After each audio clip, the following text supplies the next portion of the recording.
The divisional round matchups are set in the AFC. It's the Chiefs versus the Jags. Kansas City beat Jacksonville 27-17 earlier this season and are favored by 8.5. Then it's the Bengals at the Bills. Buffalo laying 5 in what will be an emotional redo of their last game. Thankfully, Damar Hamlin's recovery is going well, and both teams can focus on getting to championship weekend. We now welcome in the two-time Super Bowl champion and Sportsline analyst Bryant McFadden to talk some early leans, starting with the Jags at Chiefs. B-Mac, Trevor Lawrence's comeback in the second half against the Chargers was phenomenal and impressive. However, he still threw 4 picks in the first quarter alone, and you just can't get away with that against Patrick Mahomes. Chiefs laying 8.5, total 53. Which way are you leaning with this one? I'm leaning with the Jags getting 8.5, and here's why. When you look at the 3 losses that the Kansas City Chiefs had this season, all 3 teams had common themes, to say the least. They outrushed the Chiefs, and they won the turnover margin. So when you look at Jacksonville, number one, they have to play clean football. You cannot have 4 costly turnovers against Pat Mahomes on the road and think you will win the ball game. So I think they will be smarter with the football. But when you talk about the rushing element, this is a team, when you look at their featured running back in Travis Etienne, in regards to this season, averaging over 5 yards per carry. This is a guy who I believe will have success against Kansas City. They got to find a way to neutralize or slow down Pat Mahomes. Or you talk about getting basically almost 9 points.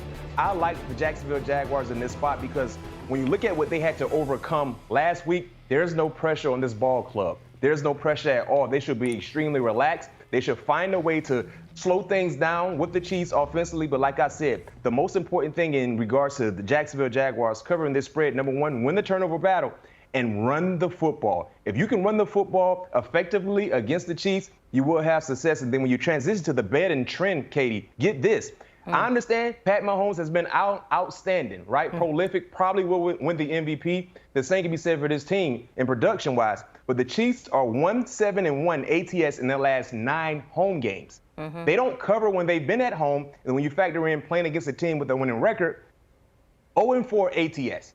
So, yes, they've been winning ball games. Pat Mahomes has been doing some entertaining things. But in regards to our pockets, they haven't been covering. They have been covering, and to your point, too, they're always such large favorites that the betting public also just hammers it, and then they never end up covering. Like you said, they're 4-5 in their last 9 playoff games as well. Now on to upstate New York, where Joe Burrow and the Bengals will take on Josh Allen and the Bills. Buffalo is a 5-point favorite after failing to cover the 13-point spread last weekend in their win over Miami. Since he went 12-5 against the spread this season, Buffalo just 8-1. B-Mac, how likely is it that the Bengals continue to be cover machines this weekend?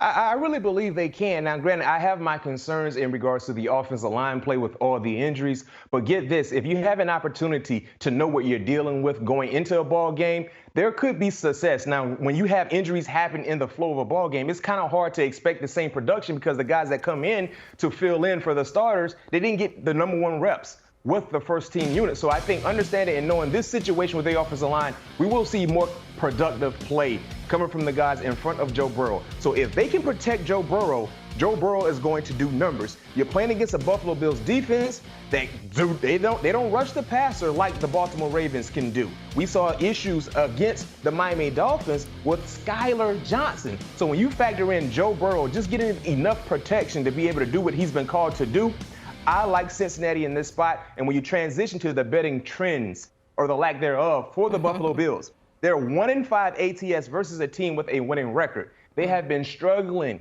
in covering the spread. And you talked about that cool nugget in regards to Cincinnati and how good they've been in covering the spread as well. So give me Joe Burrow, give me an offensive line that can protect him better than what we saw this past Sunday night to be able to cover the 5 points.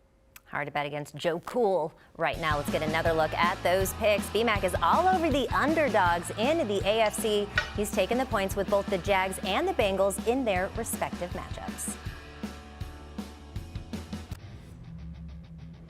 Over in the NFC, 3 NFC East teams are in the field. It's a divisional matchup between the top seed Eagles and the New York Giants. And then capping the divisional round, the Cowboys will travel to Santa Clara for a rematch of last year's playoff against the 49ers. Welcoming back in Bryant McFadden for early leans in this conference, starting with the NFC East showdown between the Eagles and the Giants in the city of brotherly love.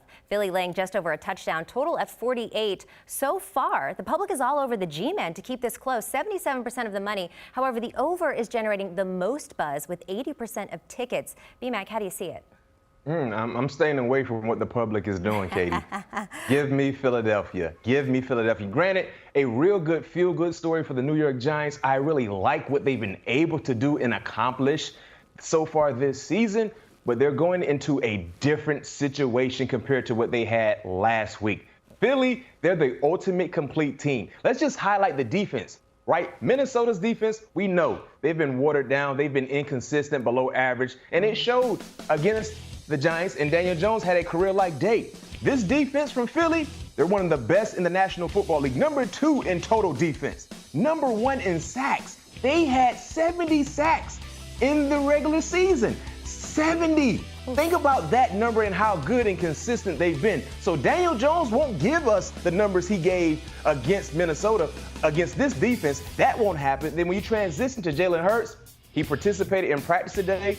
No limitations in regards to throwing the football. So that tells me he is more healthy than what he was than the last time they played against the Giants in the final week of the season. So with a healthy Jalen Hurts, the way he's been able to do what he's been doing throughout the season in that offense, not to mention running the football, that offense, running the football as well, this is going to be a tall task to ask of the New York Giants. So I don't think the Giants covered this ball game. When you look at what we saw in 2 meetings, the first meeting in New York, Philly just blew him out of the water, right? And of course, Jalen Hurts jumped back to the lineup to solidify that number 1 spot. Really didn't see the efficiency that we saw in the first game, but I think we will see closer to what we saw in the first game with the Eagles compared to the second game. So give me the Eagles laying 7 in the hook.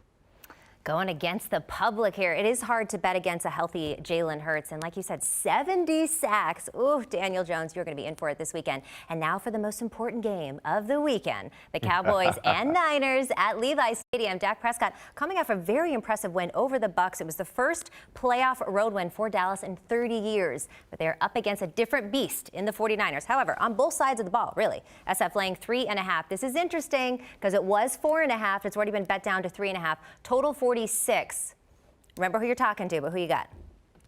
I know you're the ultimate 49er fan, and I respect that.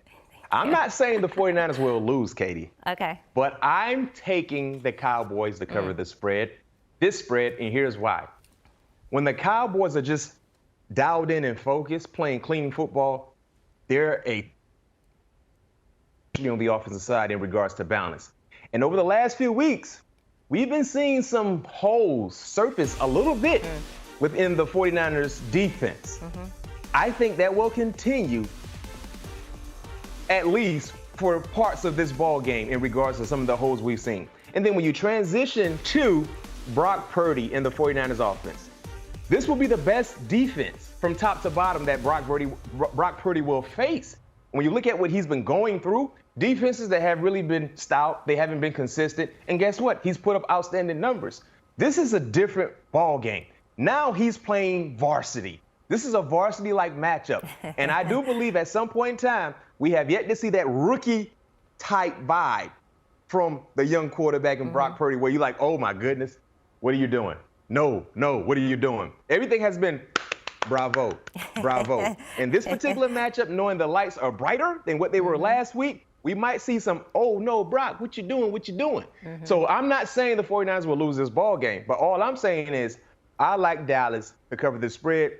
What happened against Tampa was nothing but a big-time confidence booster. They're walking into this situation in San Fran with no pressure. They should be relaxed because everyone believed the San Francisco 49ers would take care of their business because they've been so consistent. I like Dak Prescott. I like the Cowboys defense. When you talk about 3 in the hook, and you know how I feel, if you want to buy it up a point or half, get it to 4 points, whatever you need to do to make yourself feel more comfortable, do so. But I like them getting 3.5. All right. Well, look, I don't love it, but I respect you. B-Max likes the Eagles to cover the 7.5 over the G-Men. And unfortunately, he's picking the Cowboys. He doesn't necessarily think they're going to win, but he likes this 3.5 points over the 49ers. So, we'll have to talk to him about that in the break.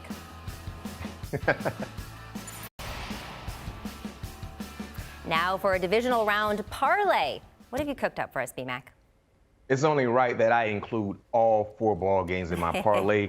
The odds plus 1228. Let's start with the Jaguars covering the 8.5 against the Kansas City Chiefs. Let's talk about Cincy covering the 5 points against the Buffalo Bills. The Eagles covering the 7.5. They're laying to the New York Football Giants. And then the Cowboys, getting 3.5, covering that spread as well. Like I said, the odds plus 1228. You put down $25, you get 307. You put down 50, you get 614. You put down $100, you get 1228. Do what I'm doing, put down 100, and thank me later. Thank you later. Here's another look at B-Mac's parlay. He likes both dogs in the AFC, pairing that with both the Cowboys and the Eagles to cover in the NFC matchups. A $25 wager on this parlay could win you $307. Run, don't walk to the window for that one. Time now for Choosing Champs. B-Mac, while we have you, might as well get your conference picks as well, starting with the AFC. What do you think? AFC, I got to rock and roll with the Kansas City Chiefs. Yeah. Money Pat Mahomes has been phenomenal. Even though I don't like them to cover this week, I like for them to get to the AFC Championship game and take care of their business. So I'm going chalk right now. I'm going with the Chiefs plus 145. I really do believe they're the best team in the AFC. And granted, if they face off against the Buffalo Bills in the AFC Championship game, that will be played in Atlanta. But regardless, I like what I'm seeing from the Chiefs. So give me the Chiefs to win the AFC. I love this, and I feel like the Chiefs are kind of getting disrespected a little bit just because they're so good. Nobody thinks about him. They want to talk about the sexier people like the Bengals or, even the Jags or whoever, but I agree with you on this one. Well, the Jags are the NFC. But now on to the NFC. You've already disappointed me with the Cowboys pick, so I've braced myself here. What do you got? Yeah, unfortunately, you're going to brace yourself once again because I like Philly coming out of the NFC. When you talk about just being healthy, let's keep it real. They've been the best team, not just in the NFC, but probably one of the best teams in the National Football League when they've been healthy. I think they will be healthy along with the quarterback, most importantly, Jalen Hurts, being healthy and doing what he was doing before that injury. Everything has to come through Philadelphia, which is a big-time plus as well, not to mention that defense. That defense, granted, because of their offense success, no one has really talked about how good they've been, especially in sacking the quarterbacks. If you can sack the quarterback and run the football in the playoffs, you will go far. So I have the Eagles coming out of the NFC. All right, B-Mac. I don't like it, but again, I respect it. As always, thank you so much for your time. That's 2-time Super Bowl champ Bryant McFadden. Yep. For more of B-Mac, be sure to check out his podcast, All Things Covered, alongside pro Vikings cornerback Patrick Peterson. The guys give you a unique perspective into everything NFL and even joined by some of the biggest names in sports. Video episodes available on their YouTube channel, the All Things Covered podcast. Download and subscribe today. Do you want a sports network that delivers everything that matters about the game? The highlights, the picks, the instant analysis, no yelling, no fake debates, no politics. Hit the subscribe button and never miss a moment.